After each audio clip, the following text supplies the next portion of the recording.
মানে বিশ্বের সবচেয়ে বড় ফিতনা ছিল দ্বিতীয় বিশ্বযুদ্ধ। তার আগে একটা হয়েছে প্রথম বিশ্বযুদ্ধ, যেখানে প্রায় কয়েক কোটি মানুষ মারা গেছে, আর সেকেন্ড ওয়ার্ল্ড ওয়ারে আরো বেশি মানুষ মারা গেছে।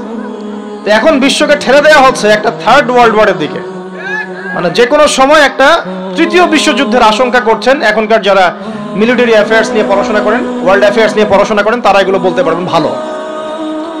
বিশ্বকে একটা খাদ্য মন্দার দিকে ঠেলে দেওয়া হচ্ছে, বিশ্বকে একটা দুর্ভিক্ষের দিকে ঠেলে দেওয়া হচ্ছে, এবং মহামারীর মধ্য দিয়ে অলরেডি কিন্তু আমাদের বিভিন্ন দেশের ইকোনমিক অবস্থা ভালো না, তার উপরে খাদ্য সংকট, তার উপরে যে বৈশ্বিক যুদ্ধগুলো, আমদানি রপ্তানি বন্ধ হয়ে যাচ্ছে, তেল গ্যাসের দাম বেড়ে যাচ্ছে, জনগণ হাহাকার করছে। এই পলিটিক্যাল গ্লোবাল অ্যাফেয়ার্সের ফিতনা এগুলা। তা আপনাকে এই জন্যই প্রথমে একটা কথা বললাম যে ফিতনাময় একটা পরিবেশে একজন মুমিন যার অন্তর্দৃষ্টি আছে, যে কোরআন এবং সুন্নাহ দিয়ে এই বিশ্বের এই রহস্যগুলো উদ্ঘাটন করতে পারে, সে ভালো থাকতে পারে না। তার মনটা সবসময় কিন্তু মানে ব্যাকুল থাকবে যে কিভাবে এইসব সমস্যা থেকে নিজে উত্তরণের পথ খুঁজতে পারি, আর আমার পরিবারকে বাঁচাতে পারি, আর আমার জনগণকে বাঁচাতে পারি।